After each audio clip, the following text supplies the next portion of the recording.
afternoon, everyone. On behalf of the Women and Young Members Excellence Committee of ICAI, it is my pleasure to welcome you all to Yashaswini, an Idol series. Yashaswini, an Idol series, is a Wednesday series of programs conducted by the WYMEC for the women CAs and by the women CAs. This series is an extension of Sky High Symposium, which concluded its 100 episodes. It is one of the committee's initiatives to not only disseminate information to women members on technical updation and non technical skills, but also to empower and inspire women members to come at forefront and realize their verbal skills at public forum.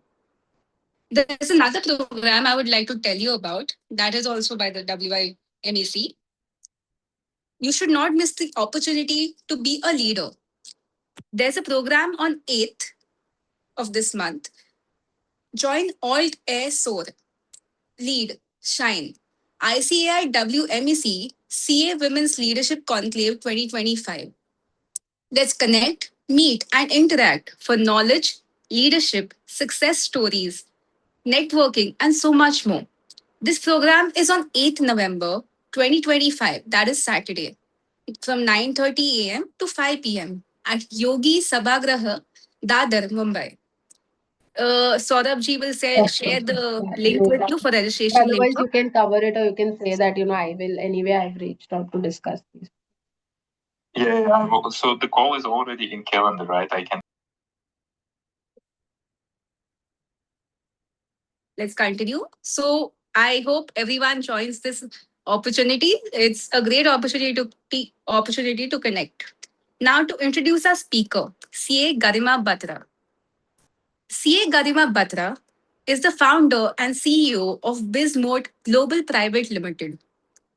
She is a chartered accountant, a CFE USA. CFE is Certified Fraud Examiner and company secretary with over 7 years of experience in risk management, internal audit, and fraud investigation.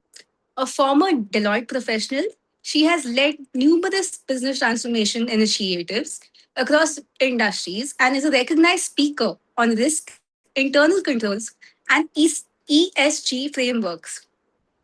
Introducing CA Garima Batra. Ma'am, you may join. Thank you, Tanvi. Thank you for the introduction. Are we good to start? Can I share my screen? Yes, you can. Yeah.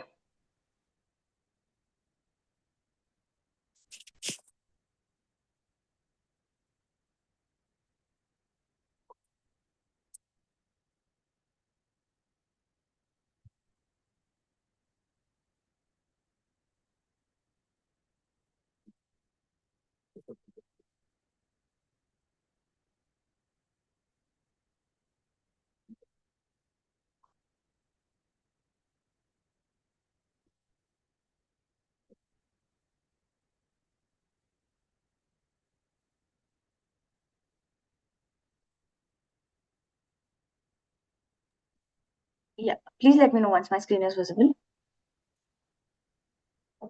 It's visible. You can start. Okay, great.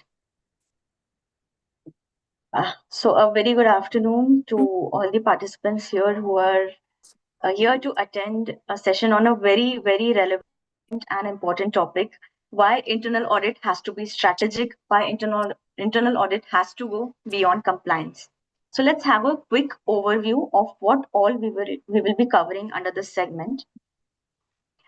I will start off with industrial insights, what actually is happening in the internal audit, what is the news that is there around internal audits, efficiency, what is happening in the industry around that, what are the priorities.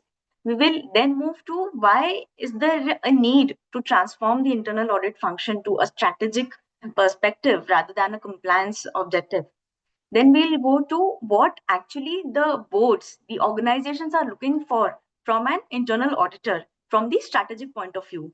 Then we will have a fewer case studies wherein we will discuss how internal audit can add value to the businesses, to the organization, and then we'll have an open forum for the Q&A. So starting off with a very interesting segment of what actually happened in the IndusInd Bank's governance crisis. This is a very latest news. You can see on the left-hand side of the screen, there is a news article which says that RBI had flagged back in 2022-2023 that IndusInd Bank's internal audit department was inefficient. We all know that RBI has inspections and we have an inspection report for these kind of banks. In that inspection report itself, as per these sources, it was highlighted that internal audit department was told that it is inefficient. So what happened exactly in this IndusInd Bank's case? So internal audit was there, reports were regularly getting published, their reports were clean, there was no major discrepancies, the processes that were there on paper, those were being followed, the compliance boxes were ticked very well. But like we say, the internal audit department were checking the right boxes. But the question arises here is that was the internal audit department considering the right risks for that organization? So in March 2025, the IndusInd Bank, they disclosed the long-standing accounting disclosures that were derivative trading related, which led to approximately 2.35% of net worth written down. That is approximately USD 175 million and approximately 25% of market share, market value erosion for that organization. There was a review that was conducted for this, and it brought out that this was all because of poor accounting diligence, manual failures, and suppressed communications. So this was long from 2015. So what exactly went wrong here? Internal audit, like I said, there were routine compliances, but derivatives misreporting, the governance erosion, the whistleblower signals, everything that went undetected or maybe detected but not acted upon. So audit here became a reactive function.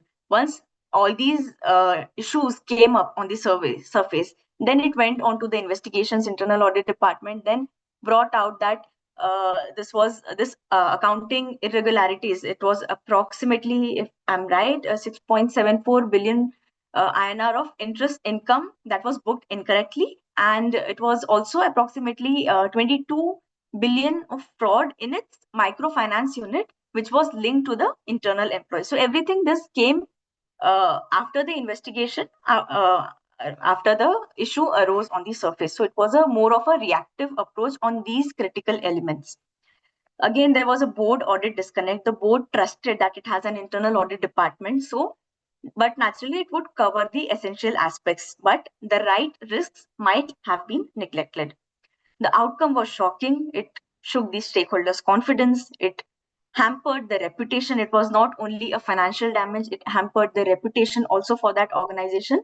Everything around that, which could have been mitigated with an apt, proactive internal audit function and risk-aware internal audit function. That is what highlights the importance of the strategic internal audit. We have another example here, which is out of the survey, which was a Global Economic Crime Survey 2024 India Outlook. This was a survey conducted by PwC, which highlighted another critical element.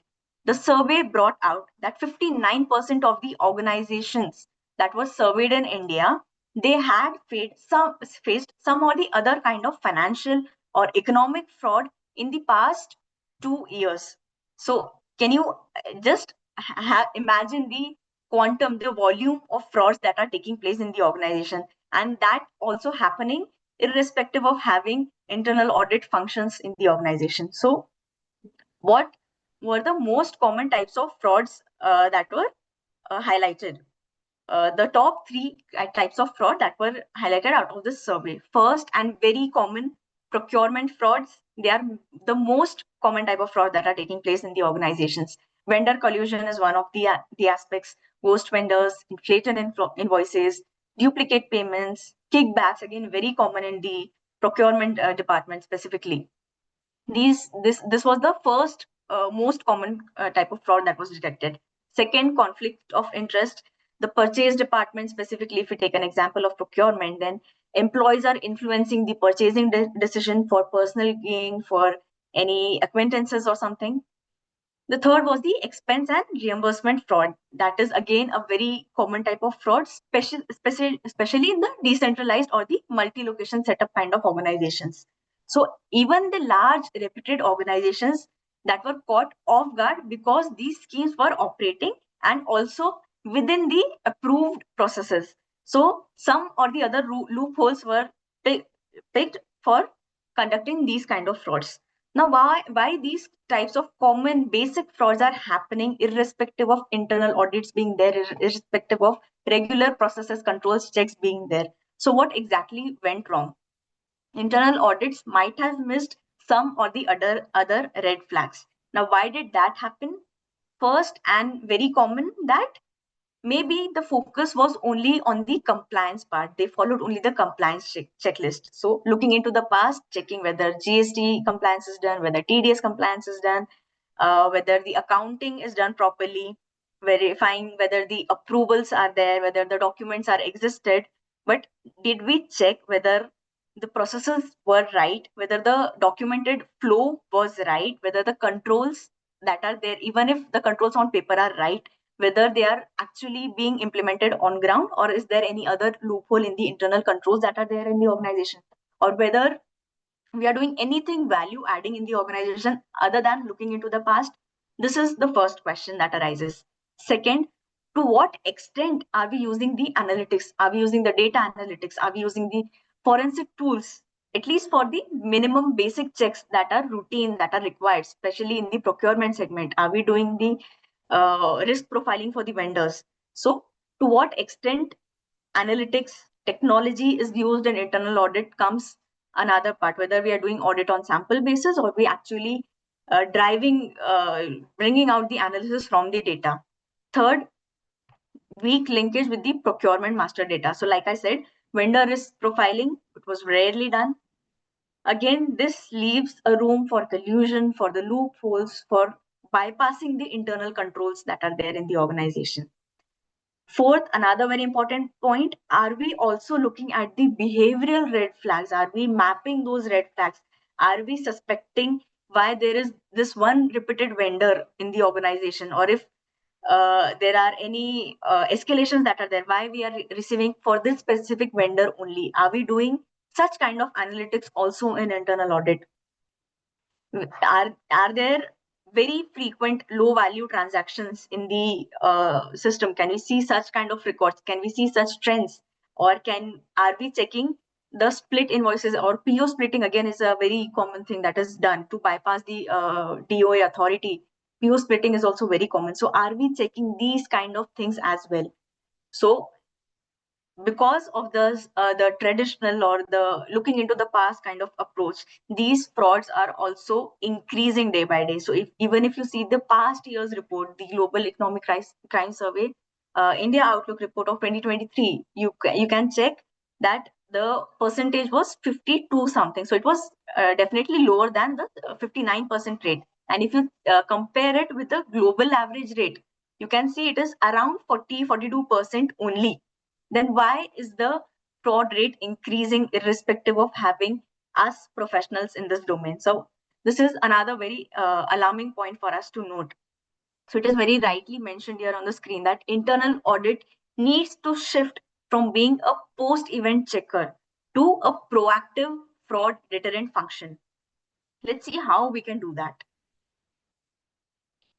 So from these two cases, you might have got a glimpse that why there is a need to transform internal audit function. Now let's see why the traditional internal audit approach fails for us. First is that there is an overemphasis on the processes that are there. Are we actually thinking from the strategic point of view for the organization? Like if suppose the organization is procuring material from a particular vendor or a particular group of people, are we checking it from the strategic point of view? Is there a need for change in the vendors? Are we checking it from the geographical, from the financial, from the quality perspective? Are we looking into that part as well? So strategy here plays an important role for as an internal auditors. Second, real-time risk monitoring capabilities are not there in the traditional internal auditing approach. Now, do I mean that are we not doing risk assessment? No, we are doing risk assessment in the traditional audit approach as well. Then what is missing in the traditional approach is the continuous monitoring process that is there. So are we having dashboards that are getting updated real time, that are giving us the analytics, that are giving us the trends? This is something that is an important segment in the modern or the strategic internal audit. Inability to capture dynamic evolving risk, again kind of related to the risk assessment part. Are we also having an eye on what is happening in the industry around, what is happening in the market around, how could it impact the business of our client? So again, dynamic evolving market risks has to be considered in the model internal audit, which is not there in the traditional internal audit. And because of the robust competition, because of the changing evolving environment, this is an important segment to be catered into the strategic internal audit aspect. Limited technological understanding, like I said, how many of us are good in using the data analytics tools, in using the technologies, in using the digital platforms, the tools that are available? So increased technology use also helps us give us better results out of the audit findings. Limited cross-functional perspectives. Are we bringing in together various departments to understand why a particular process is followed in that manner? Is there any room for improvement in that process? Can we increase the efficiency? Can we reduce the cost? Or can we in somehow contribute to enhancing the revenue for that client? So that would be only possible if you have a comprehensive understanding of the business. If you're discussing it with the procurement, if you're discussing it with the production team, with the R&D team, with the quality team, that why if some process is followed in this manner, why is it so? Is there any chance of improvement? So a functional perspective is also very important for us. And like I said, lack of advanced analytics tools. So technology again plays a very important role here. These all things are in some or the other way kind of missing in the traditional internal audit approach that we say, and which is why at times it gets difficult for us, for the internal auditors, to detect these kind of frauds, these kind of anomalies that are taking place in the organization, irrespective of routine checks.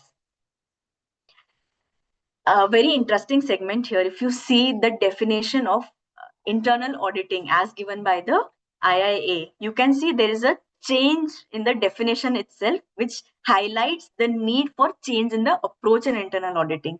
So if you see the outdated definition, it's specified on the independent appraisal function. So internal audit was seen as an independent appraisal function. But if you see the change in the definition that has taken place, it is an independent assurance and a consulting activity. By consulting, it means that you have to give inputs into the strategy, into the operations, into anything that adds and improves the organization value.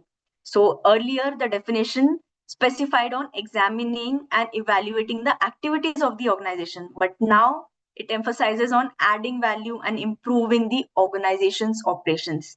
Again, the definition itself is very clear why there is a need for internal audit's role to change. The earlier definition specified that internal audit has to assist members of the organization in the effective discharge of their responsibilities. But now the internal auditor is expected to help the organization as a whole to accomplish its objectives, its vision, its operational growth, to promote effective control at reasonable cost was the outdated definition. But now we are expected to evaluate, to improve the effectiveness of risk management, of controls, of governance, of operations. So the definition itself highlights the comprehensive outlook that an internal auditor should have. Again, a comparison of what was the client expectation before and what is the change in the client expectation from the internal auditor. So earlier, client expected for us to check the financial irregularities, to check on the compliances, but now they are expecting us to help them mitigate the strategic risks, the operational risks, the financial risks, the compliance risk, in all assist them in mitigating all kinds of business risks that the organization is facing. So we are more into the strategic part now. Earlier, there was minimal or no involvement in the governance aspect, but now internal auditor is seen as an advisor, as a facilitator for the organizations. Earlier, the role was to assure on the compliance of the policies, procedures, but now our role is more on the risk advisory.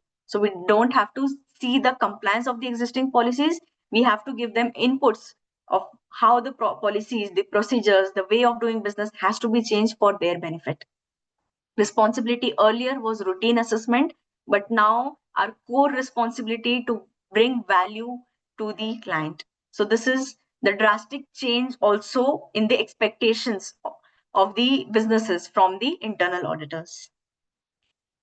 Again, a very important statistics that is there here in front of you on the screen, that is from the IIA Vision 2035 report, which specifies that now the internal audits function is minimal on advisory and maximum 76% is on the assurance. But an ideal internal audit function, the vision of an ideal internal auditor is to give 41% of involvement into the advisory and lower the involvement into the assurance part. A very beautiful statement that was there in this report. If the profession chooses not to confront its challenges and focuses exclusively on the traditional responsibilities or progress slowly without keeping pace with the fast changing global landscape, then there might be a time where the internal audit profession will become irrelevant, which emphasizes why there is need for us as internal auditors to upgrade ourselves, to change the way we are looking at the internal audit functions, to change the way we are working right now into more strategic, into more value adding function, just to be relevant into the future as well. So what board actually needs from the internal audit? We have seen that they need an increased involvement of internal auditors into the advisory, into the consulting, into the value adding function. Now, what exactly are they expecting from us? So again, an important outcome from the KPMG 2024 report, which states that while 80% of the boards want the internal audit to align with the business strategy, however, unfortunately, only 35% believe that internal audit, their existing internal audit function is actually helping them with the business strategy. See, the lower number of people who are believing that internal audit is actually adding value to the organization, though everybody, almost 80% of them are expecting. But are we fulfilling their expectations as internal auditors? Sadly, no. So what is their expectations? I have bifurcated into 4 segments. One, they want a forward-looking assurance beyond controls. So they want the focus to be on the impacts, to long-term organization value beyond the traditional checks. They want to see how their business grows. They want inputs from us as professionals. They want to align with the business internal audit, to align with the business strategy, with the enterprise risk management. So internal audit reviews are linked closely to these areas, but they want it to be aligned. They want the internal audit function to check into these aspects as well. They want insights beyond the compliance requirements. So they want us to give them insights on what are the potential opportunities for them, where are the ways where they can improve efficiency, where are the ways where they can automate, how they can do that, how they can reduce the non-value adding activities from their organization, how they can strengthen their processes, how they can gain more of market share, how they can grow in the coming years. They want these kind of insights from us beyond the basic compliance requirements. Agility covering the emerging risk area. So this is again very critical element. They want us to also foresee what are the emerging risks for the organization and help them, guide them into these aspects, how they can mitigate that, what are the opportunities that they can uh, capture in the emerging changing scenarios, and what are the threats that are there and how they can mitigate those threats. So we can, a classic example of this is the digital transformation, the AI that is coming in, the ESG that is coming in, though the cyber threats that are increasing. So cybersecurity is another important element. So they want us to advise them on these grounds as well. ESG is very important again for us. So everybody knows environment, social governance is something that is coming in as a compliance, but businesses today are not aware of how they have to get into the ESG in first place. So what are the things they have to do to get to fulfill those criteria to get a better ESG rating? So they are looking up to us as internal auditors to guide them as to how the strategy should be, where should we start, how should we achieve that goal. So that is how we are expected to give them inputs on the emerging changing scenarios as well. So these are the four basic expectations from us as internal auditors that the boards are looking up to, and that is why if we fulfill these criteria, that is when they will say that yes, their internal audit function is actually adding value to them. That won't be possible if we merely check the past transactions or maybe check the compliances or even advise them on the compliances part that this is the due date, this is coming in. That won't add value into their business, into their operations. So there's a drastic change in the expectation from us. I've taken a few examples here.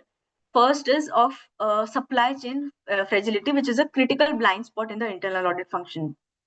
So I've taken two case studies here.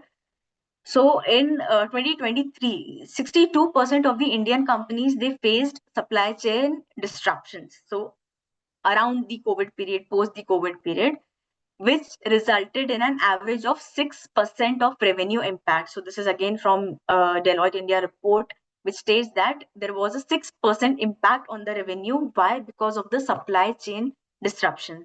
What was the root cause? There was over-reliance on the single source of supply, or maybe specifically for the particular component. So a classic example of that would be of the pharma industry. We have all seen in the COVID times that there was shortage of medicines, of drugs. Why did that happen? So approximately 65 to 70% of India's bulk drug or API imports, they were coming from China. And during the COVID period, there were tremendous shutdowns of the factory in China, which led the Indian farmers struggling for raw material, which led to higher cost of medicines, which led to production delays, which led to shortages, and also in some or the other way impacted the revenue as well. Again, an example here of Maruti and Tata, similar example into the semiconductor shortage. There was a global chip shortage which forced the Maruti to slash the output approximately by 60% again around the COVID time in September 2021. The Tata Motors also had to cut down their production. They were delayed in deliveries. Both these cases highlight the supply chain disruption. Now, why that happened in both these cases? There was tremendous reliance on single source or limited sources of procurement. As an internal auditor, as a strategic advisor, what could have been done? As an internal auditors, we could have mapped the supply chain concentration. We could have checked the dependencies for the critical SKUs for that organization. We would have advised on having diversification or removing the over reliance on a few specific vendors. We could have reviewed the contracts for the clauses in the agreements that they have. We would have helped them to report the percentage of critical SKUs with single source dependency exceeding 50% for the organization to take a call that in case of any of these emergencies, what would happen to our business. So it's a major operational risk. If there's a supply chain disruption, there's a major operational disruption that would happen in our organization because of something happening into our suppliers organization. So vendor assessment here is a critical element. Both these cases highlight the supply chain risk that internal auditors should address in the organization.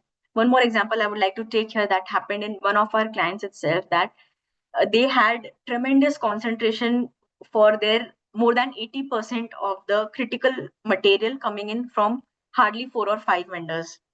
Though it was requirement for the OEMs, maybe there might be cases that there's a requirement for for us to procure from those OEMs or from those particular suppliers itself.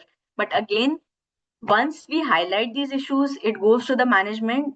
They look into some or the other way to at least identify and onboard the other vendors such that just in case something wrong happens with our existing vendor, we have a second way out to go to, and that would lead to minimal impact on the operations.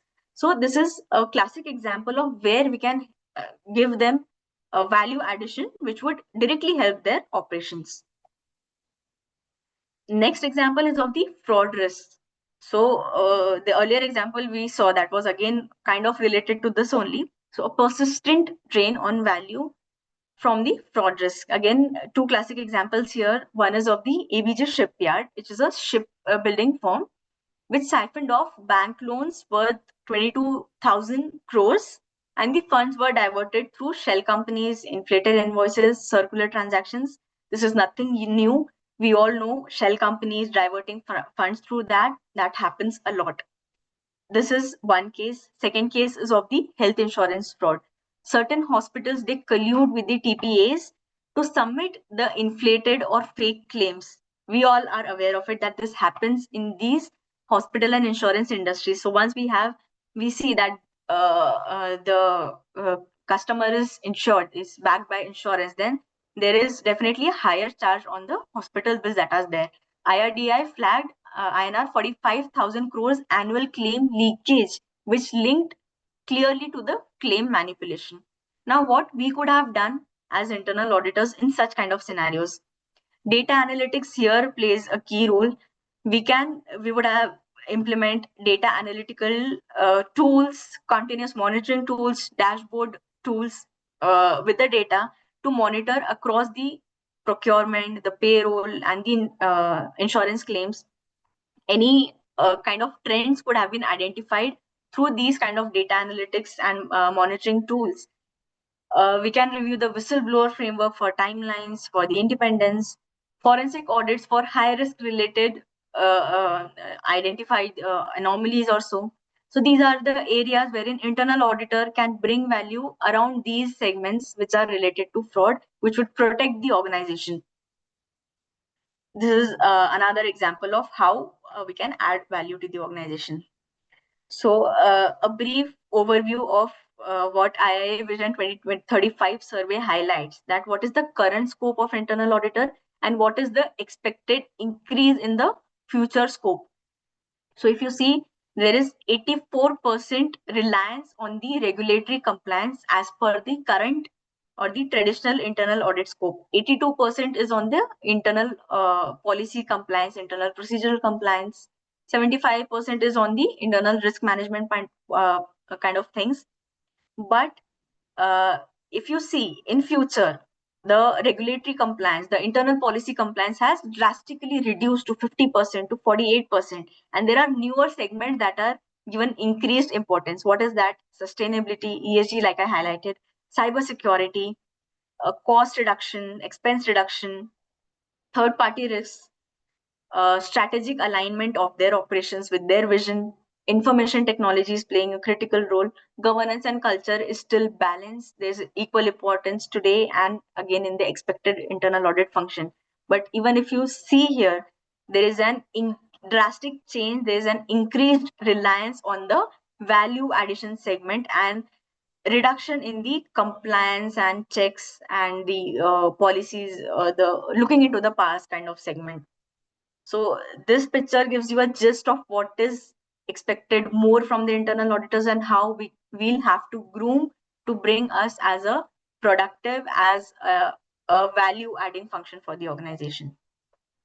Now, how we can do value creation to the organization through internal audit. For ease, I have bifurcated into 4 pillars here. One is that we can help them into the process excellence segment. Now, what does that cover? Streamline their workflows, remove redundancies, remove non-value adding activities, suggest them automations wherever possible, suggest them newer technologies, IoT, AI, and everything, standardization into their processes, reduction in the fraud errors, fraud risks, risk of errors, enhanced controls, and everything. So everything around processes controls is one thing where we can help them add value. Cost optimization, so identify leakages, revenue leakages, wastages, inefficiencies, vendor rationale of the vendor spends, the contract terms, smarter resource allocation for them to achieve efficiency and reduce the cost ultimately. Then we can help them in the strategic alignment. So link the audit reviews with the enterprise strategy. We don't just have to submit the report, we have to give them value. We'll have to help them implement what we are suggesting. Highlight risks in the growth initiative. So whatever newer your client is trying, we'll have to give them inputs that this is what we feel is right, these are the risks, and this is how we feel that you can mitigate these kind of risks. Provide resilience and long-term insights to the organization.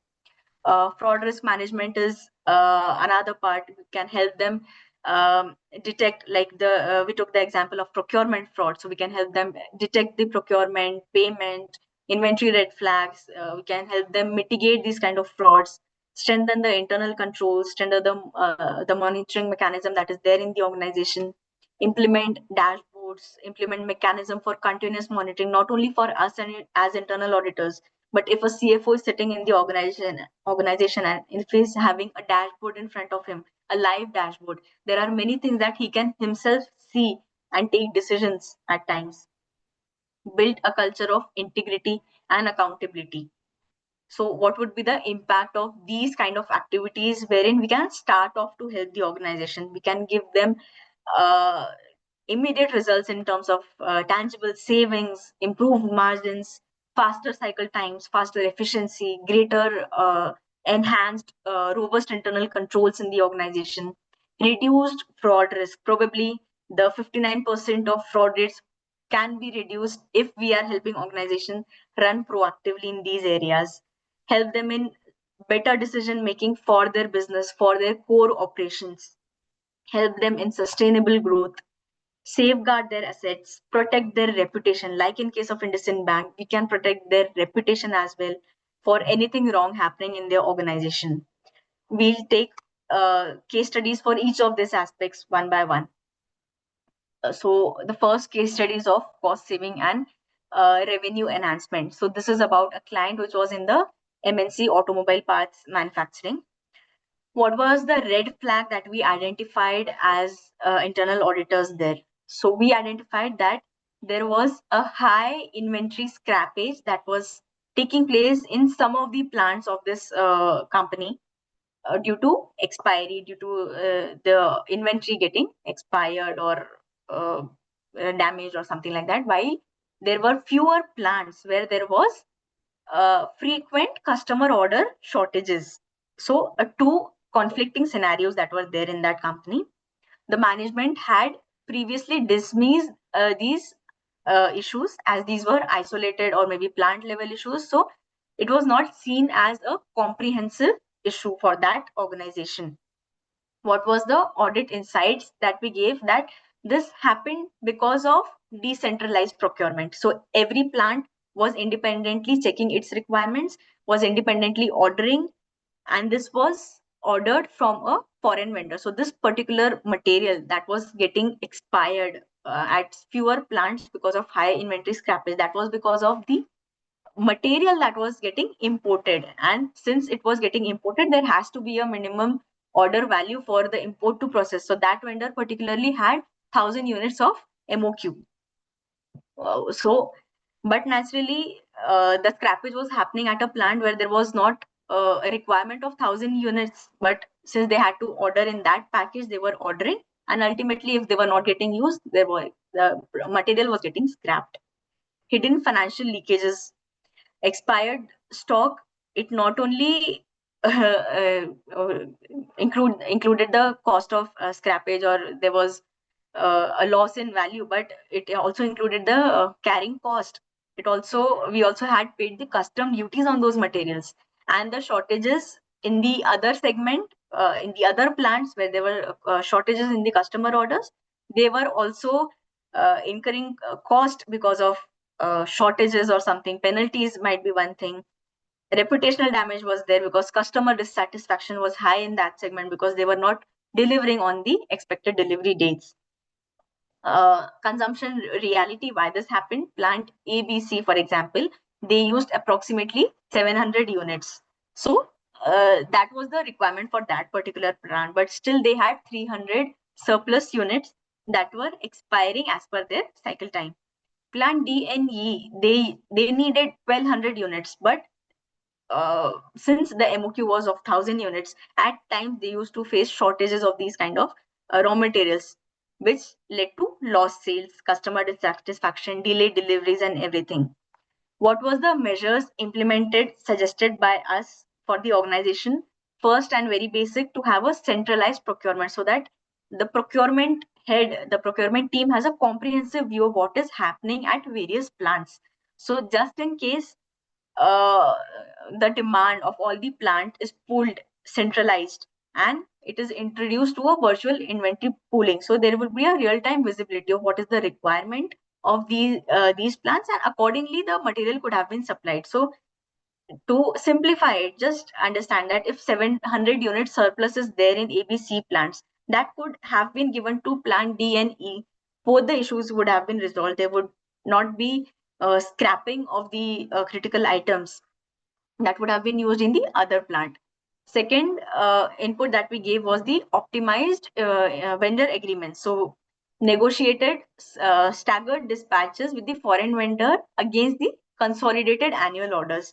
So which reduce the risk of overstocking. To simply understand, like I said, the surplus 300 units could have been used in the other plants, and the issue would have been solved. Again, if we are ordering in bulk, the agreement with the vendor was suggested to be modified accordingly, so that there's a centralized ordering mechanism. Again, bulk order would give them cost benefit as well for the discounts, for ease in the process as well. So there'll be a one-time order that is coming in. So import process also gets simplified here. Early warning ERP triggers is something that we introduced there. So we introduced the ERP alerts. Why? For the near expiry items. So automated alerts would get into the system for these kind of items that suppose 300 units are nearing expiry, so that the procurement team can discuss with the production team and take a call on how these materials can be used to minimize material scrappage. What was the outcome? What was the outcome? 2.5 crores approximate annual saving achieved from avoiding the inventory scrappage because of this centralized procurement system. Approximately 4 crores of additional revenue by preventing the lost sales. So the demand was coming in from the customers, but we were not fulfilling that demand because the material was short. So by catering to this problem, we also help the client get additional revenue. And the ERP triggers that we implemented, that gave them an approximate carrying cost reduction of approximately 60 lakhs per annum figure, due to optimal inventory levels, maintaining optimal inventory levels and managing their inventory, because they are getting alerts before time. So they have sufficient time to take decision, take call, and reduce the scrappage of inventory. So this is how we can help organization in cost saving and revenue enhancement. Next is the case of optimizing dairy procurement to yield process. So what was the process red flags? Significant variances between purchase liters and actual yield, which was often masked by unexplained loss factors. So this is particularly of a dairy industry wherein milk is collected from multiple farmers, and that gets consolidated into tanks, into the factory. It comes into the factory. So at every stage, the quantity of milk is getting recorded. So if suppose I'm taking from farmer ABC, I would record those quantities. From farmer A, I'm taking 10 liters, from B, 15 liters or something like that. And then I'll have a consolidated figure.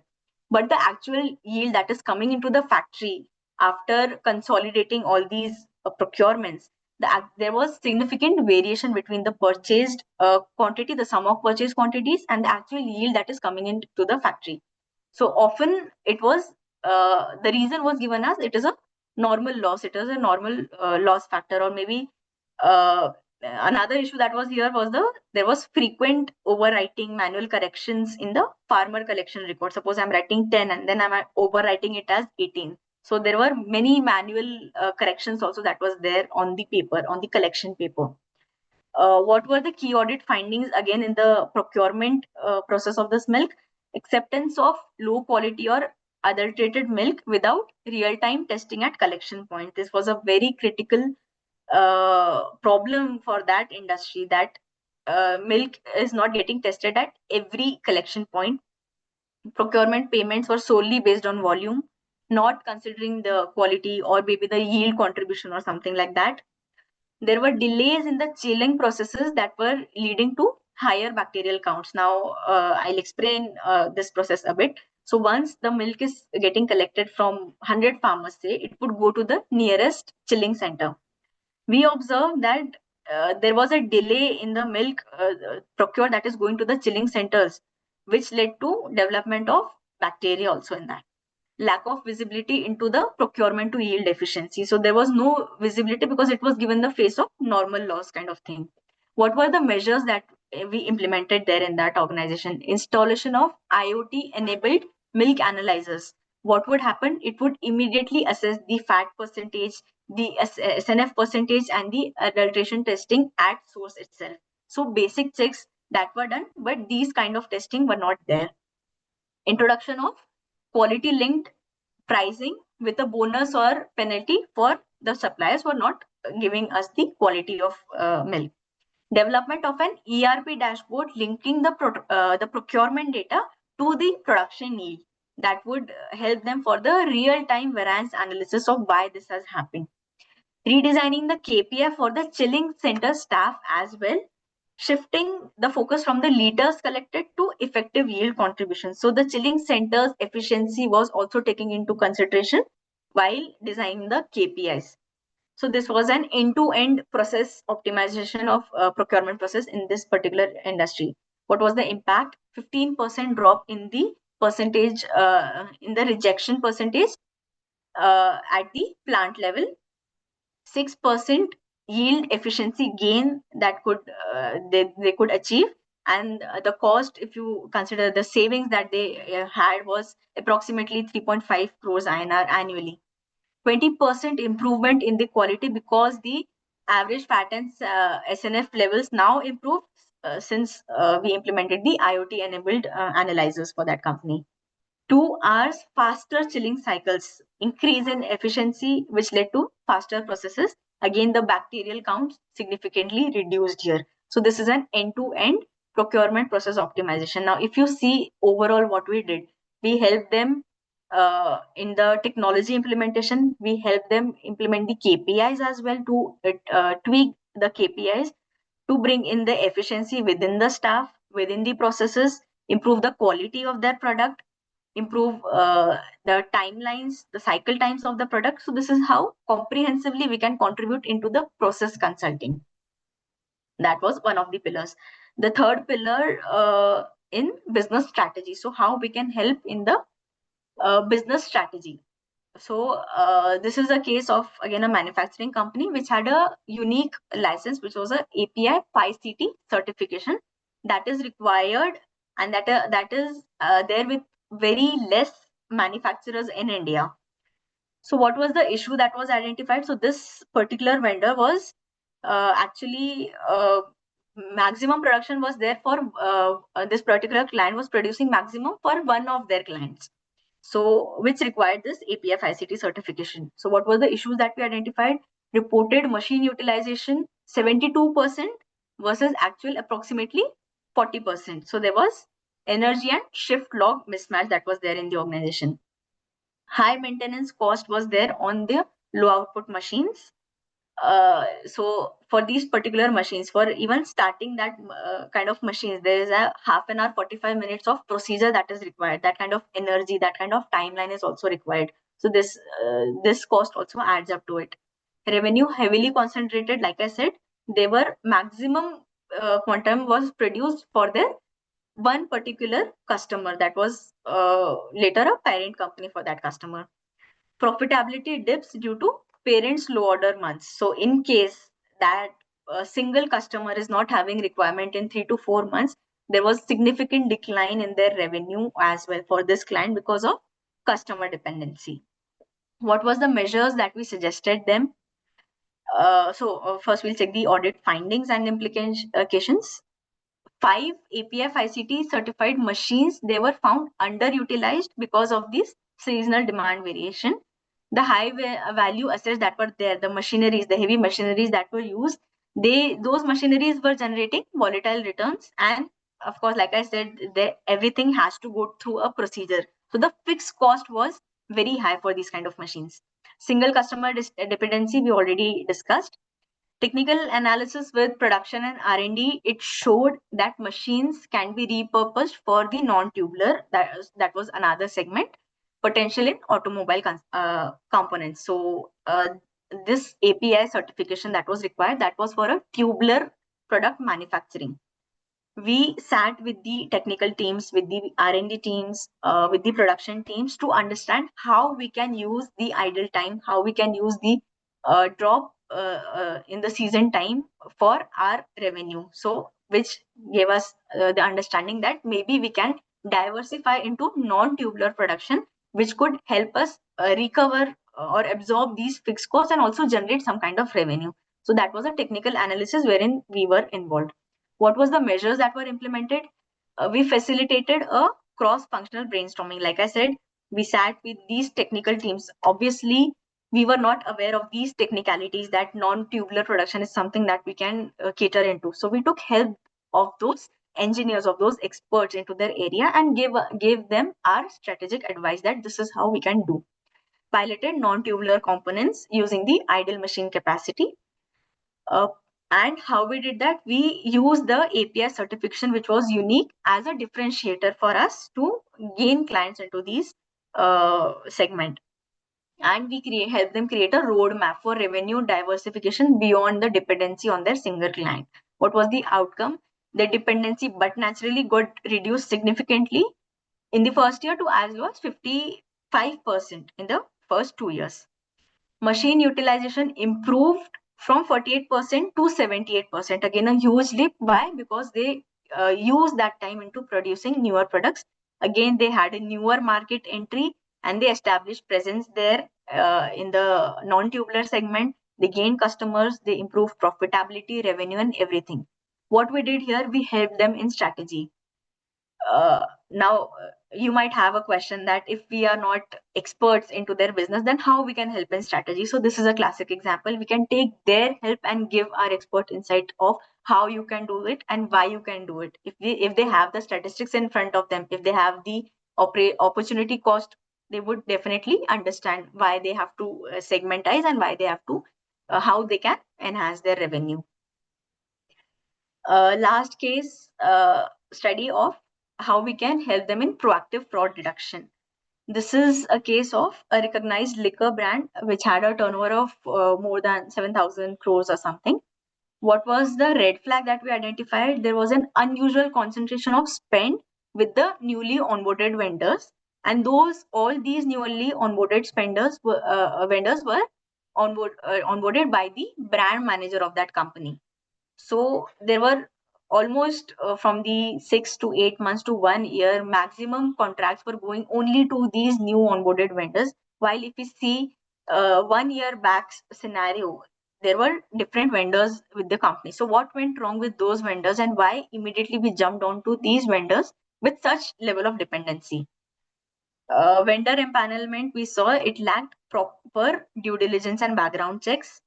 There were missing comparative quotations or incomplete files for several high-value promotional events for that particular liquor company. POs were consistently getting split to bypass the procurement head's approval. So controls were there on paper, controls were getting followed, but loopholes were getting picked there. Again, even we identified missing comparative quotations, but we also identified a trend there that for few events where we are receiving the quotations, there is always such scenario that these newly onboarded vendors are always pitching lower amount and always they are giving a quotation in the later stage. So once I'm getting a quotation from 5 vendors, then I'm getting the quotation from this newly onboarded vendor who is ultimately getting selected. So this was another thing that we deep dive and we saw that this is the trend that is frequently happening. So the investigation, it revealed that the brand manager who engaged these preferred vendors, these newly onboarded vendors, those were relating to the manager's previous employment, which indicated that there is some kind of conflict of interest that is happening place. Multiple process breaches. So there were also instances where there was no tender that was getting opened or repeated awarding to these same vendors only. Fabricated or inflated bids or dummy quotations were also made. Deliberate PO splitting, like we already discussed, to bypass the policy and approvals, the DOA. What were the measures that were implemented? Mandatory due diligence required for all the vendors with the procurement head's approval. centralized procurement. So all marketing POs had to be routed through procurement, regardless of the value. Again, DOA has to be there, but it has to be routed through a particular authority. Role restriction, we restricted the brand manager's role to event design and strategy, which ideally should be, and execute the remaining route centrally. Quotation requirement, mandatory 3 genuine quotes, and these quotes were digitally retained for audit trail, so that we have a trail to understand which are the vendors who are getting the contracts, to for us to understand the trends.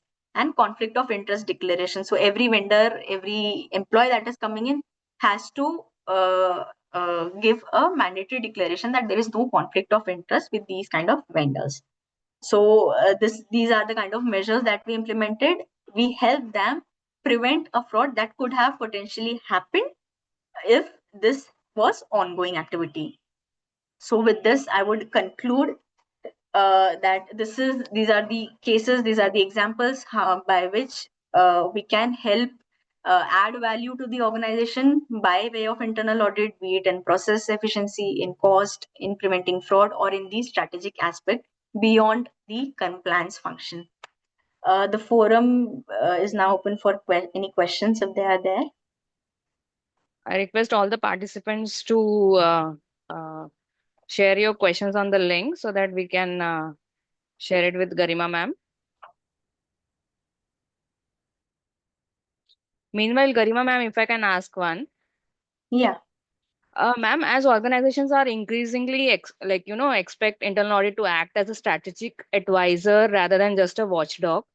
So, what are the key skill sets like you would suggest that today's auditors develop to bridge this gap between the assurance and advisory?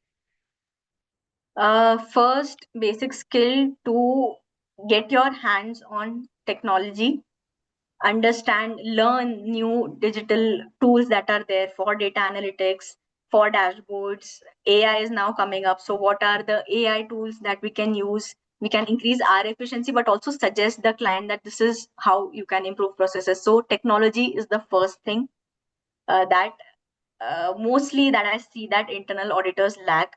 Second is getting that curiosity to understand how various industries operate. You might have one client in the textile industry, the other in the manufacturing industry. Until and unless you understand the intricacies of that industry, you won't be able to advise on the strategic aspects. So having that curiosity to learn how the industry operates is another thing wherein you can add value. Third is to proactively assess the market of what is happening around. That is how you would identify the emerging risks, and that is how you would be able to advise that client. These are the three basic skills I feel that first we should start off to upgrade ourselves. Thank you so much, ma'am. And given you spoke about technology, I had another question on that as well. Like, given we are seeing AI a lot in our day-to-day life as well. So, how do you see AI in audits? Like, how would technology reshape the internal audit function over the next, say, 5 years? And what should CA do apart from, taking the courses to stay ahead of this curve? Okay, so first, I would emphasize on the myth that is there, that will AI replace the internal auditors? If we help the organization in implementing AI, maybe AI would do all the audits, then will they need internal auditors? So if talking about the compliance checks, the traditional look into the past and bringing out the mistakes, for that, definitely AI can replace, but replacing internal audit function, that would never happen. Now, why I'm saying that?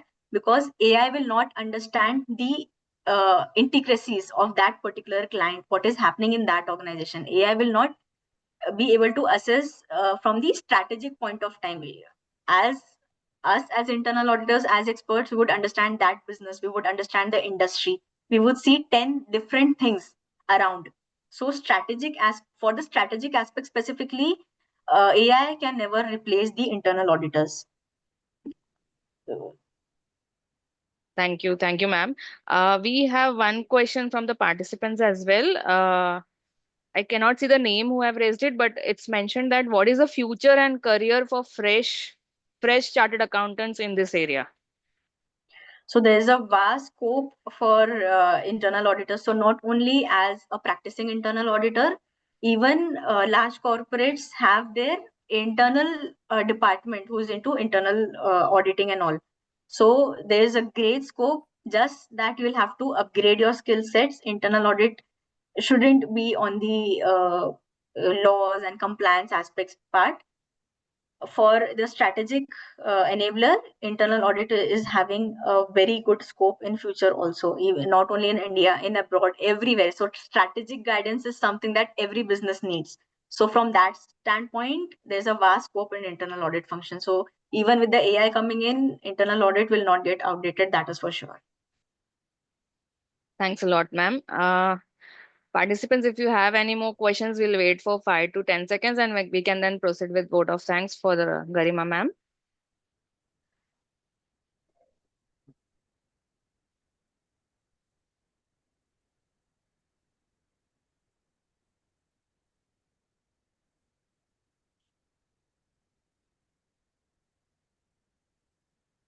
Looks no more questions.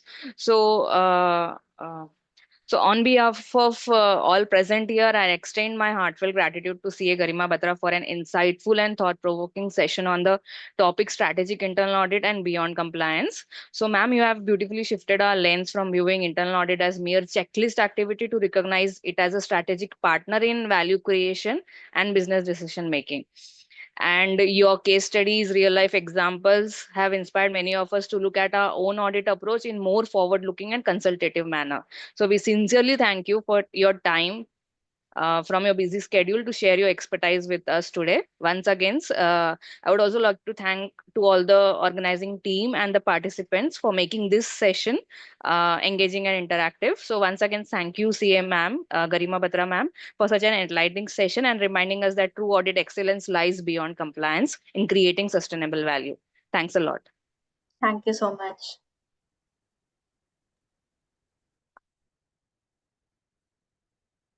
We'll now move to our next session. I'll request CA Ami Doshi to introduce our next speaker, CA Dipti Sharma. Hello, everyone. I would like to introduce CA Dipti Sharma. CA Dipti Sharma is a seasoned chartered accountant and a director in financial service assurance with over 15 years of Big Four's experience at EY and KPMG. She specializes in audit under India's IFRS and US GAAPs for banks, NBFCs, and funds, with expertise in risk management, financial analysis, and client relationships. Dipti ma'am, over to you. Hello, hi Ami. Thank you so much. I hope you had a very good session on internal audit. I'm associated with the Yashaswini group before as well. So I'd taken a session a few months back on AI and how it can help you with your time management, how you can use it and things as well. I think this is a part two to the last session wherein we are discussing more on how you can use to make business decisions across finance, across audit, across risk management. I'll present my slides so that we could start the presentation. Give me a moment.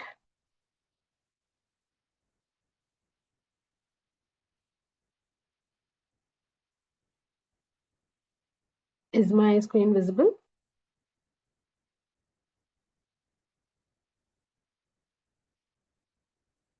Ami, or could somebody confirm if the screen is visible?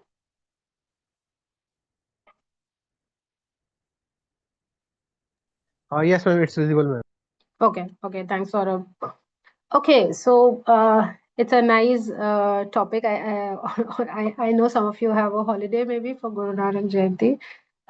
So here it's very interesting nowadays. All I go, because I do a lot of financial services audit at a lot of places, and in client discussions we have is how the banks, the NBFC institutions, or the across manufacturing also other companies, how they are using artificial intelligence in their finance department, in their audit department, how it is helping them with their efficiency, with the risk management and things like that. So here's a topic, which you can also explore in your daily, whatever work you're doing, and to understand and maybe apply some of the use cases which are already implemented, by the big banks and clients, and then, it would impact and help with your decision making as well. So the agenda we go through is very simple because we understand first how AI in context is being used, how it is different from automation, which we generally understand and maybe confuse it sometimes with. And then we understand AI in all the three sectors, which is finance, audit and assurance, and risk management, which would cover maybe a large part of the people who have joined. So maybe some of you would be in the second, third, or fourth bucket working in that. The challenges and ethics issue which is coming with AI, and then question and answer. So to understand why AI and why it is used and all of that, this is the slide I might spend maybe a little more time on it. A lot of questions were asked in my last session that, okay, if AI is replacing, and then will there be issue, and what you should do, and should you do like all the AI programs? Should CAs should also work on like some training programs with it and things like that. So actually, it's each to its own. That's the answer, and that's why I put this slide that what is the rise, right? It's impacting all of us. That's true. And how can you see some of the use cases, understand, and then take some reference on it, and also then that could impact your companies, or as an auditor your decision making, right? So the first thing is, what is AI doing currently, right? So AI is shifting the roles from your data entry to the data-driven insights. Earlier, what AI was doing is basic chat GPT, basic AI, wherein it was, you were telling them to draft mails, to read through the contracts and give you through some information and things like that. So it was a prompt-driven exercise wherein you were writing some prompts. The better the prompt is, the better the answer. However, it was not giving any insights. It was just telling, it was just doing exactly what you asked to do, right? From there, we are shifting to generative AI, right? How? Because we are not just giving a prompt. The difference versus AI and generative AI in a very loose sense would be AI. If I'm telling, okay, I want to send an email, can you draft an email? So it's a very closed-ended prompt. It would just write an email. Okay, can you follow up on some data or something like that? However, generative AI is something I give the background, and with the available information, what I have or I've been reading or things like that, because I've trained my AI app to do that, it gives me outcome like a report writing or a detailed this thing by searching all the data which is currently there, right? Which is there in Chat GPT, which is there in Microsoft, which is there in Copilot and things like that. So it is utilizing all of the available information, collating it, and then generating a report for you to use it, right? So that is more generative AI. It's not just end to end like a what you put in the system, but it's like kind of giving you a output which is maybe different, and you can, and according to your use you can change it. So what are organizations doing to leverage this kind of work, right? So what they're doing is they are putting in their data. Okay, AI, what they're doing is it's analyzing the data, it's predicting. Okay, based off those predictions, based on the analyzed tools in AI, it's able to the people like the CXO positions are able to decide faster and decide better based on actual inputs.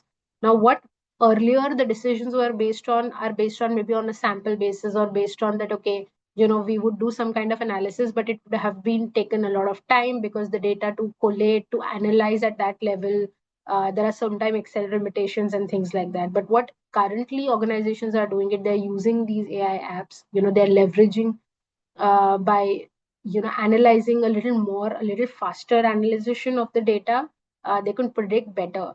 Okay, and then they can decide faster. One of the very simple examples is of a chips company. I can't name the brand, but what they did was they kind of analyzed the sale of a lot of chips market, right? That what are the flavors which are currently in trend, or there is peri peri, or there is some kind of this thing which is in trend, right? AI could give, an analyzing, okay, that in Mumbai, in Hyderabad, in Bangalore, like, these are the flavors which, the clients or which the people are picking up and actually, looking forward to doing it. They decided that, okay, now maybe because these are the flavors which, the youngsters are liking, or there is a, demand for that, we would be, you know removing some, new flavors of these chips. They are able to decide quickly, tap the market at the right time, and they were able to launch, and, put it on put it on sale within like 4 months of time, and, they're facing huge, good revenue because of that, right? So earlier what used to happen is, by the time one person or one entrant would, already do something, the results would come out, how the product is performing, etc. It would take a lot of time. Currently what is happening is, because of this level of fast analyzation and, prediction of data, that, okay, this would sell in this market, or what is currently going on, the organizations are able to decide much faster. The key idea in the next, this is from automation to intelligence, right? Earlier it was automation. So if you say automation is like a, again, an input, right? I'm saying that, okay, you do this. If it is, principal into interest into, the number of days, etc., you give me the interest, right? You interest rate, you give me the interest. That's automation. That you put the data, it would multiply, based on a repetitive, formula, or a sequence, and then you'd give you. Intelligence is something from wherein, like, you're not just using it to kind of, calculate something, or just, put it in a proper table. It's more kind of giving you insight into your business, into your, processes, and that helps you take the decisions, right? So it's basically everything maybe depends on how you put in the data, how you're able to use AI, to get those insights, which helps better decision making, which helps, developing more business value. Okay, so I go to the next slide. I think I've covered this in on the first slide, but more, in a simplified manner. Again, what is automation? It is repeating the defined rules, right? It is repeating the defined rules. As I said, that, okay, from an interest computation perspective or tagging perspective, a lot of systems are doing it currently. Machine learning was 2 years back, wherein, they were learning from the data patterns. They already have certain data, and when you're putting an input in any of the prompts for AI, it would give, learned answers back, right? Currently, we are in the trend of generative AI, wherein it's not only just giving you data patterns, or it's not just giving you output, but it's giving you new insights. It's giving you more than what is required. I'm not sure if you've noticed, but if you put in, whichever, AI app you're using, if you ask a particular question, at the end of the answer, it also tells you, do you also want me to do this? I can do this as well. Can you do this? Earlier what used to happen is, it would just, give the answer, and then that's full stop. Right now, currently it's also saying that I can also do this. I can also give you these insights. Would you like me to help you on this? And when you say yes, it gives you the complete, list of, a memo or any insight, or do you want any links related to this topic which you want to read before your, email, which for your presentation and things like that. So that's very helpful, and that's like opening up a huge, thing wherein, maybe even the person who's utilizing would not have thought about, but, AI is helping you to, look at that particular criteria, right? So I already give an example of predicting revenue, right? Wherein, of the industry, wherein they were able to, put on sale a certain product within like 3 months from, they started understanding, okay, what new launch they should do, etc. And that was very helpful for them, and they're earning good revenue out of it. Generative AI for this drafting reports is something like, for example, if you're, working on some project, or you're working, if you give the details, it would kind of look at the available information it has in its background, and kind of give you, draft the report for you, and give you the report itself. Not just say that, okay, 2 plus 2 is equal to 4, or an interest calculation, or an automation, or just say that, okay, draft something. So it will just, in English, and it will just write better English. No, it's actually drafting the entire reports. It's actually reading, the circulars, notifications, guidelines, maybe something like that, which you're referring to, and able to, generate a report which you can then work on. So a lot of basic time which is being, which was given earlier to, collate the data, read the data, is all like kind of cut off, and there's a faster way of doing it. So that's like more because of the generative AI apps nowadays. So again, so from slide one, again and again, I'm saying that, okay, how you can do it, right? So the easy way is this slide. So from the data to decision journey is what I call it, right? And the truth is that obviously the AI would be used and the companies would use them only if they have enough data, if they have enough presentable data in a particular format, which will be able to give them better insights, right? And hence their better decision making.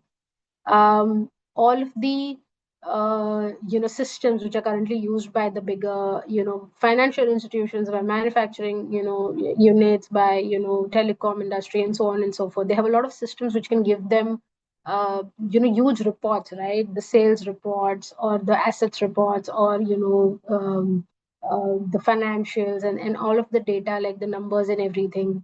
That data itself, which is generated through automation in a system, right? You can go, a lot of you might be auditors, you would know that at the end of the month you can go and you can download a bunch of reports, right, from the system, which will help you collate and collect data. Those reports were actually used by AI platform to analyze and identify if there are any patterns out of it, right? If you're able to analyze that, okay, my sales, it's a very easy example, but okay, these are my sales numbers. Am I able to analyze, okay, what is the reason after which ad the my sales went up, or after which, in which festival does it go up? Does it go up on Saturday and Sunday, or it is, across the week it's similar? So there are a lot of patterns, and there are like maybe more than 100 ways of analyzing a particular sales pattern. But that AI, which earlier people used to do, but it used to take like maybe a month to analyze and identify any patterns. AI is able to do all of those patterns. If you have the analyze like patterns, okay, these are the 20, 40, 100 patterns on which I want to analyze this data. It can do it within a fraction of seconds, and it can identify those patterns and give it to you, right? To those patterns, we apply AI models. We see that, okay, how the modeling could be done. Say, for example, in my case, I do a lot of audits of the financial services segment. There are models which are applied to see, okay, what kind of data can be used and utilized to then assess, okay, from a risk perspective, right? If, okay, from say, for example, like the Mastercard example, right? What they were able to do is they were able to analyze the data, and they were able to see the fraud before it could even happen.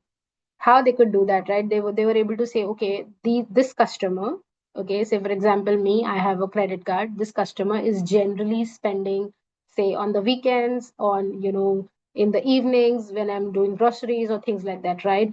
If there is a card swipe which comes, say example, on at night, say after 10 o'clock, for more than 10,000 rupees, then that's something which is not kind of done by me or by, like, a number of customers, right? So if that kind of transaction happens, it would automatically send an update, or it would alert, the system would get alert, and it would not clear that transaction at that time. Maybe it would ask, you would have also noticed, it asks you back that, okay, kindly confirm, because you've not processed, this looks like a fraud transaction. Only when you confirm, the payment would go through.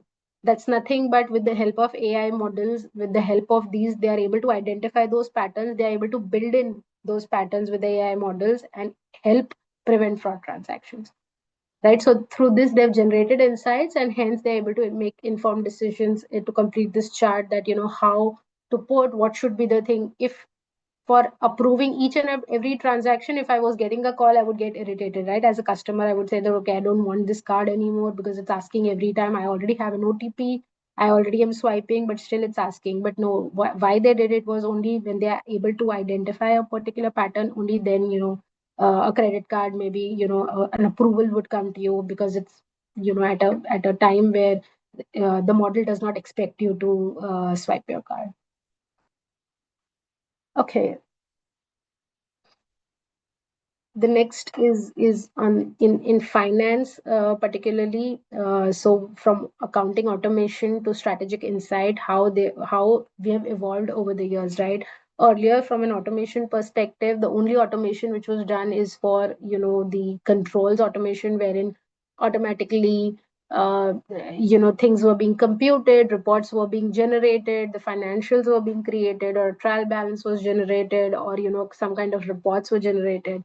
Now the same reports are being used for strategic insight, as we discussed earlier.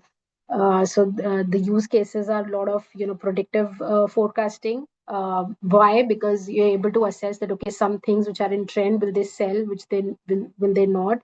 And this is not only by the company data. The predictive forecasting happens using a lot of data which is available in the market for that particular sector, for that particular geography, country, industry, so on and so forth, right?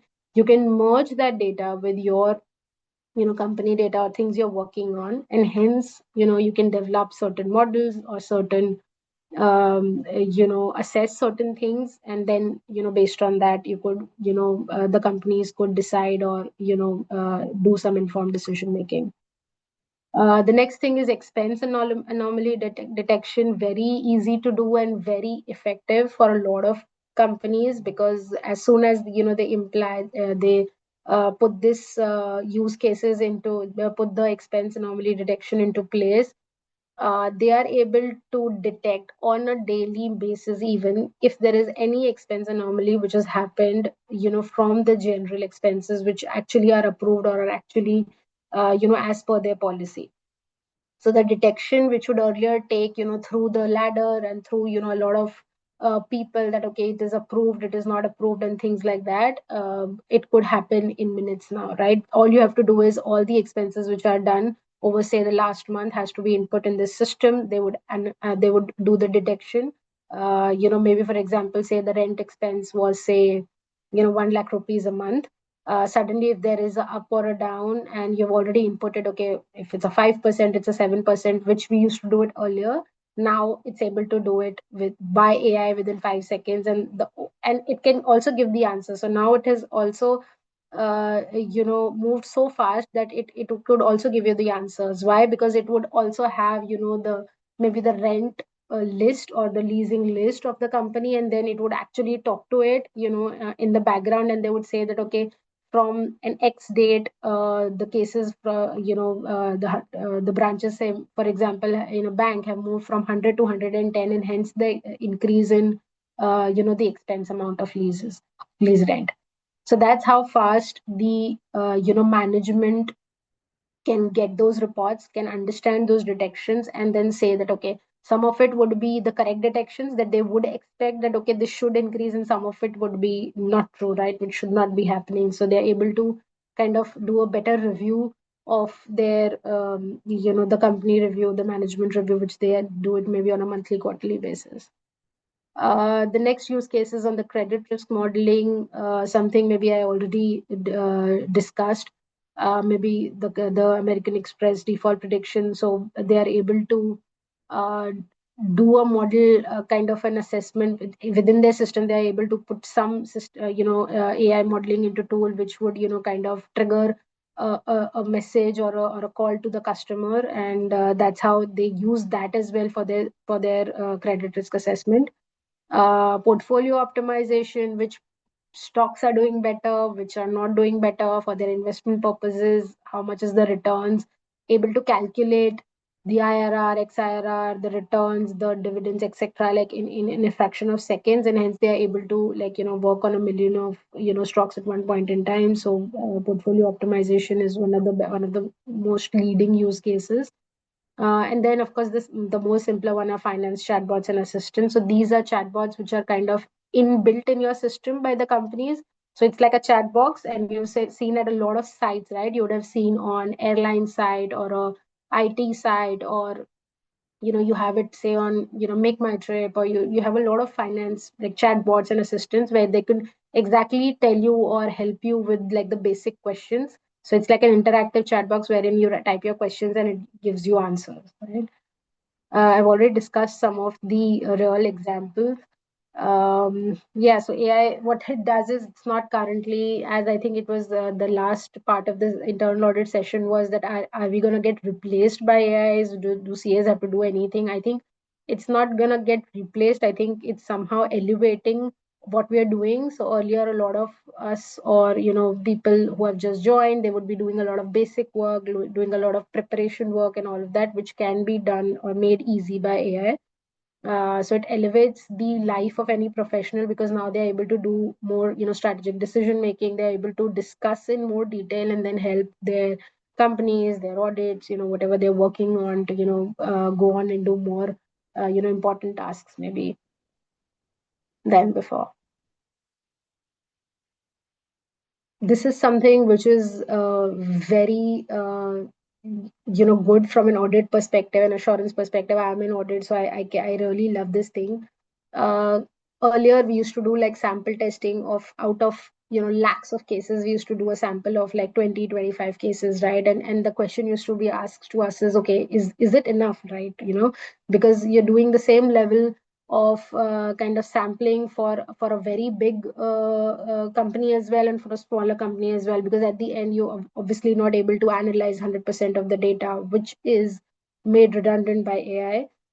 You are not able to do the exact sample testing, but what you can do is, once if you have the data and if you put in any of the AI models, it will exactly tell you if the sign-offs are missing, if the data is not appropriate, like any like blank PDF is uploaded maybe to just show that, okay, there's some data, if the KYC is fine, if the approval is in place, if the approval is as per the matrix. So earlier we used to do like on a sample of basis and take time, collate the data, and a person would review all of those things and then come to an assessment. I think now, if you already implant these models on the system, 100% of the data could be reviewed.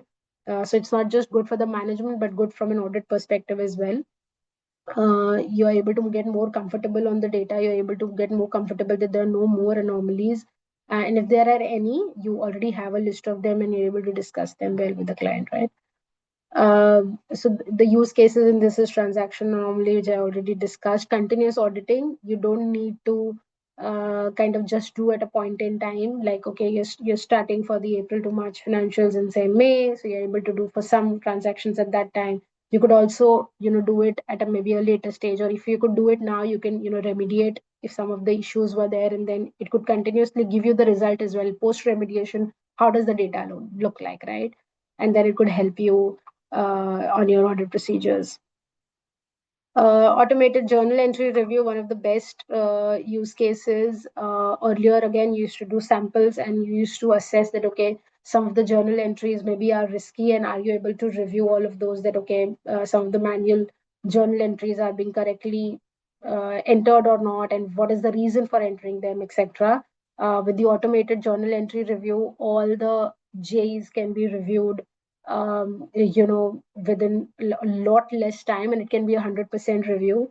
It can also tell you, like, for example, for us, I had a thing wherein it could also tell us like the list of accounts wherein we had marked that these accounts should not have any manual journal entry in these, but they were able to identify a list of accounts, GL accounts, where there was a manual entry adjustment, which were brought to our notice. It was not material, but it was brought to our notice, and then we checked, okay, there were like a lot of small items, and there was some adjustment which we picked up with the client, and which was discussed. The top tools currently, the Big Fours are using is Clara, Eva Helix, Deloitte use Argus, and Halo, which are again different in their own way, but able to kind of help the auditors or the assurance professionals in some way or the other to maybe more automate the audit procedures and increase the sample size and do analysis on a lot more transactions than earlier. So one of the examples I already gave on the manual journal entries, and near quarter close, as I told you earlier, that there could be some entries which are past, which are potential maybe manipulations, and then you could check it and you could understand, okay, these are GL accounts which should not be having any manual adjustments, or these are the people who should not be passing any manual adjustments, and why are they passing, so on and so forth. So there are a lot of scenarios which you can build in in the tool, and it would give you an output which is easier to understand and discuss with the client that why is this happening. Okay, the next is risk management. Risk management could be very interesting in today's world, because always risk management and the procedures which followed were more after there is some fraud or there is some issue or there is some observation which has already happened. So it is more from a reactive to a predictive risk, right, as you were discussing. So what do you mean by from reactive to predictive? Reactive is more on that if a fraud has happened in the company, you assess all the things, you assess all the ledgers, you assess, okay, who has passed some adjustment, or who is, there is some issue which has happened, or there is some problem, etc., etc. And then you would do the corrective course of action. And then you would understand, okay, you should employ an XYZ control as well as part of your, controls listing, so that this does not happen again. Uh, with AI coming in from a risk management perspective, it is more. Just give me a minute. Yeah. So from with AI coming in from a more predictive risk technology, what happens is it's just limited by the number of or the kind of scenarios you or the management can put together and analyze it day in and day forth, right? So for example, from a predictive risk perspective, it is more on what could go wrongs, right, in a company. So they would have a list of things or risk factors which the management has put together, maybe by department wise or by leadership wise, that okay, these are all the problems which could happen. What the model does is it would analyze the data from that perspective, and it would give you an output, and it would help you with your risk management, because it would help you predict that particular risk, restrict that risk, and it would not let that happen. So the earlier how the frauds were happening, and then it was getting restricted and the controls were put in place so that that does not happen again. Here is a thing wherein already there is a preventive barrier in place, and it would not be able to pass through, right? So some of the examples maybe we can discuss in detail, like fraud detection.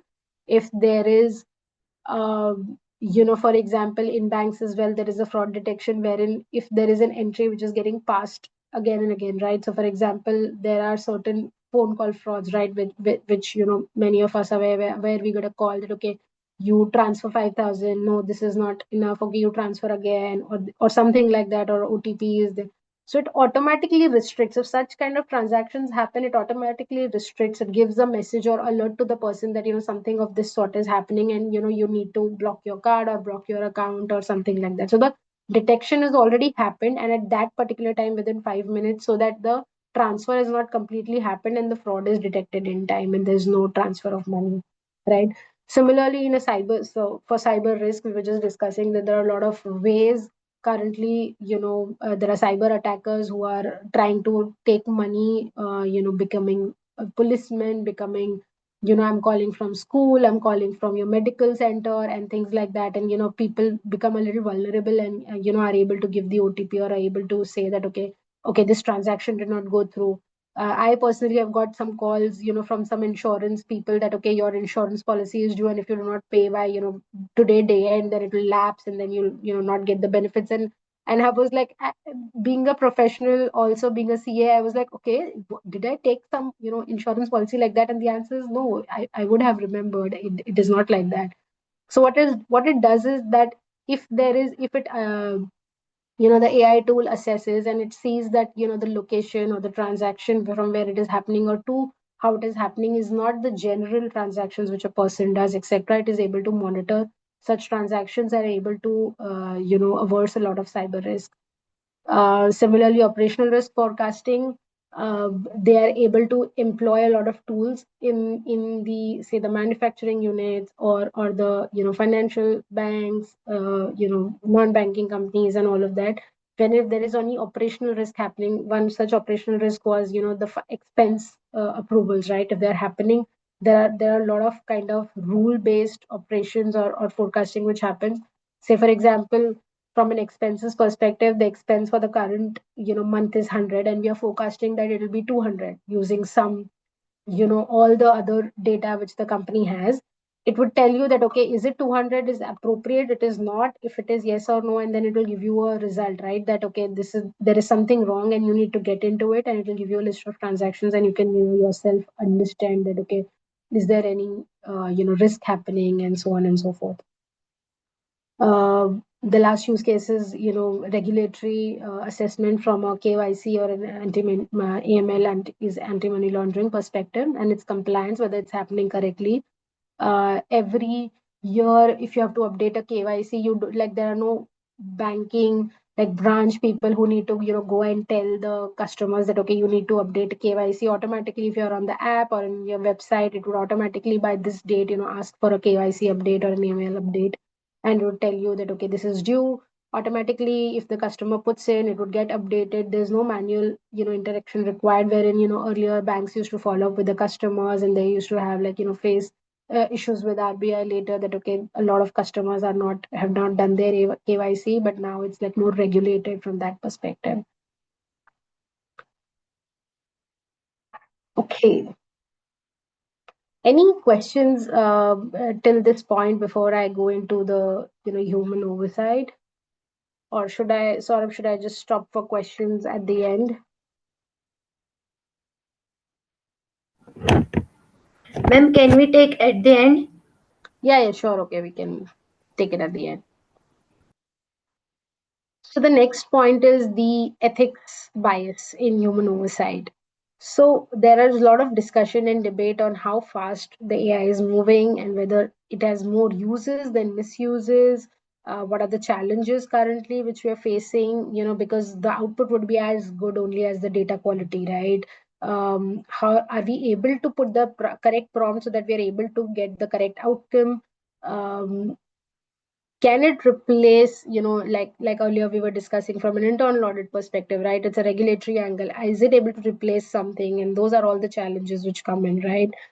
So the answer to this is, I think, each to its own, but more perspective is from that how the world is changing, and you need to change accordingly. uh, if a competitor is using their own data, okay, and they are able to faster predict things, they're able to faster move their decisions, of course they would be in a better position than the one which is not using it. So it's not about doing it or not doing it or getting replaced and things like that, but it is more so using it to your benefit so that you are able to be a better professional, and understand things which you could be done only maybe after a hard work of 8 to 10 days. So the challenges, of course, are data quality. One of the things is people want to use data, but they do not have the correct data quality, right? You're answering some of you're asking some of the questions on a AI tool, but until you say that, okay, you can check these 5 places, so you understand what is written in these 5 places and these 5 regulations. I am facing this problem, and can you help me with this solution? If you put that pointed answer, then you'll get pointed question, you'll get a pointed response, right? So data quality is always a challenge, because and it should be in line with the answers you're expecting. Okay, so if, for example, if you're understanding more from a credit risk perspective, that, okay, which are my customers which would not pay on time, which are the customers who are good, which are not, you need to have uh, maybe by product, by geography, by industry, by the loan type, a lot of data which then can be used by the model and analyze that data, and then it could give you the quality output. So yes, data quality is a challenge. Many people are first working on the first step towards implementing any AI model is obviously that how do you enhance your data, because earlier that much level of data was not required, but if you have to implement any AI model, then the data quality has to be top notch, and it has to be consistent. It has to be inputted at the end of the month, end of the day, however you're using it, automatically in the system, so there's no lags and you're able to get those outputs, right? So yeah, data quality remains a challenge. Model transparency. Model transparency is sometimes, if you would have seen that you are able to put some models, but it would give you answers where sometimes you're not able to rely on it, right? So you should be able, when you're putting a model from an audit perspective or a company perspective, within audit, assurance, consulting, or wherever, right? It should be transparent that what exactly is the model doing and what is the outcome. How can you achieve that? You can achieve that by running the models multiple times over and then understand the outcome, and you see that, okay, it is running properly. You see how the inputs which have gone into the model are actually analyzed in that particular fashion. Okay, so then it's transparent that, okay, what is the model you doing within at the background, and then giving you that answer. Ethical use, of course. there are many cases wherein, because a lot of data is being inputted by random users into the websites, into the tools, there are cases where it could be used for non-ethical use as well. Currently, a lot of effort and dollars are spent on restricting that also, because it has opened up so much that somewhere you have to restrict the use of it also for for the non ethical purposes.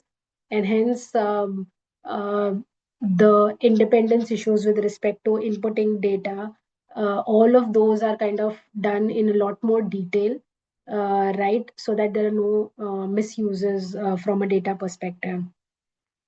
The next is the regulatory accountability, right? How much ever you are able to kind of find the flaws or find observations, deficiencies, are you able to, kind of give that accountability to the AI, right? If you're able to say that, okay, these are so many transactions and find an error, and based on, whatever use cases you've put or scenarios you've put in AI, it is able to give you, X issues.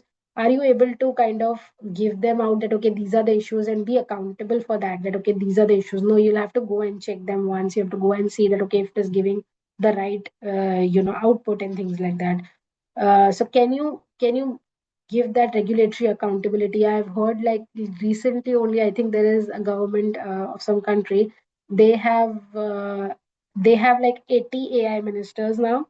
So they're able to kind of understand the data of the country. They're able to kind of build policies, and then it goes for approval, right? That what could you do better, these are the policies, what happens, where is the more maybe issues happening in which state, the state is more weather issues or whatever. So you're able to kind of assess and then give information. But are you able to kind of then once you make that decision that, okay, you need to have X things or X procedures in that particular country, are you able to accountability is there for those cases?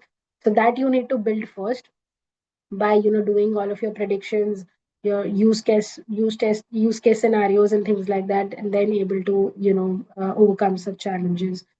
So the quote on the right is, AI is only good as the humans guiding it, which is very true, because again, your outcome would be as good as the model, what you are creating, the input you are giving, and based on that, you'll be able to utilize the output from AI.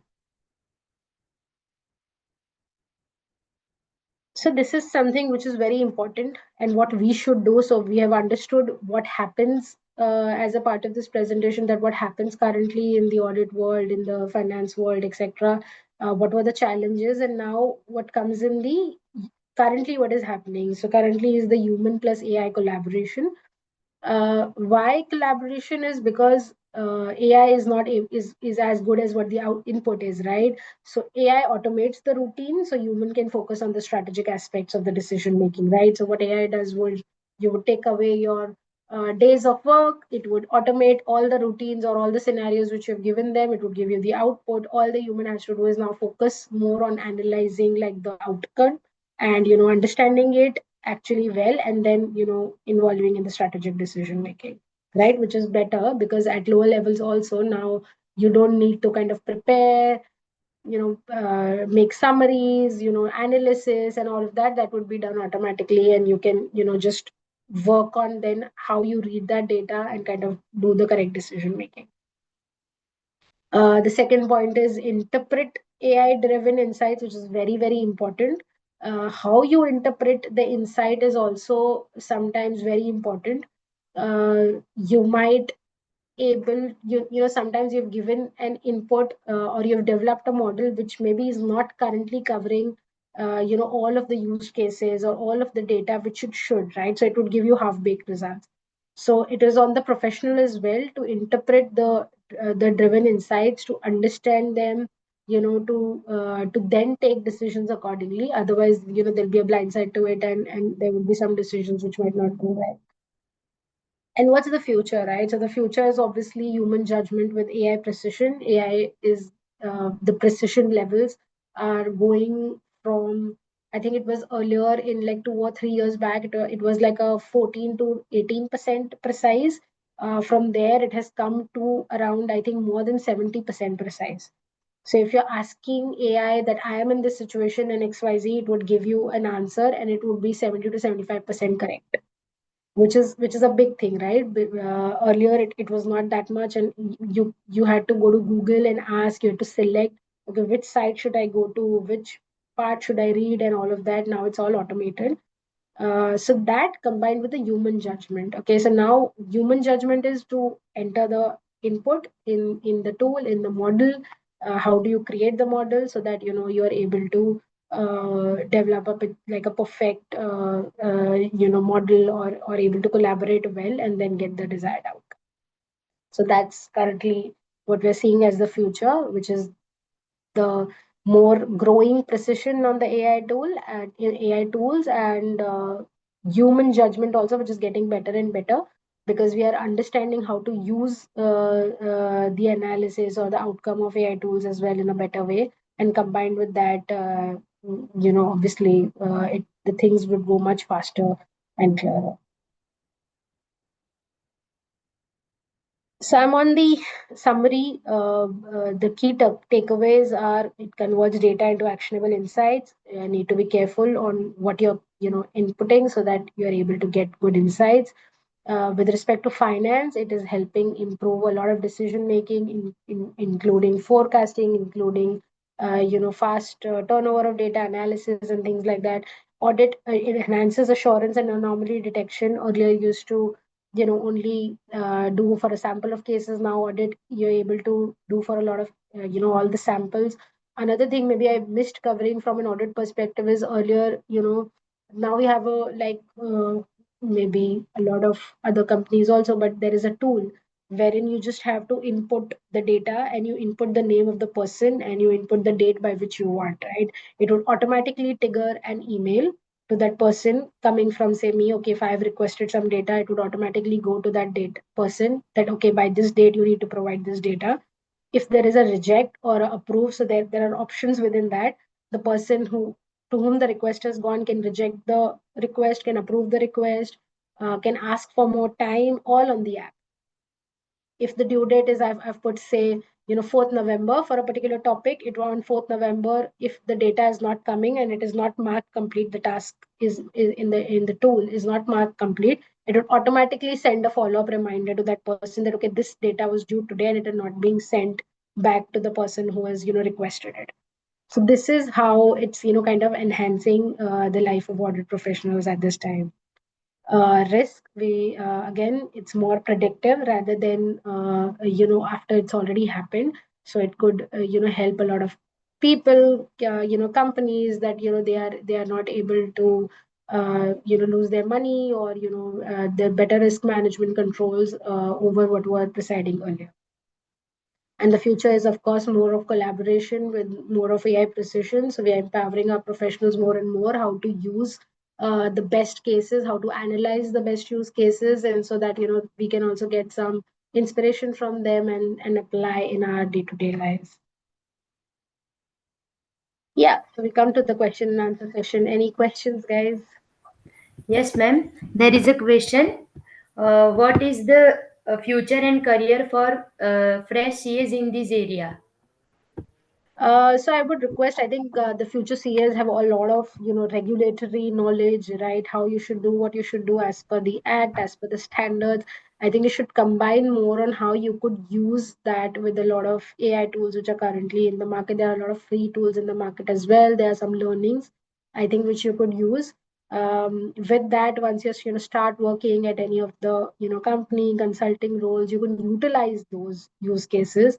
You can analyze data better and give better outcomes, better insights to your seniors, and that that would help you become a little different than the general other people. So that would be quite helpful.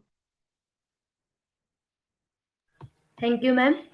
So thank you, our wonderful speaker Dipti Sharma, ma'am, for the great session, and thanks to our wonderful audience for taking time to joining and making it successful. Thank you so much, one and all. Thank you so much once again. Thank you.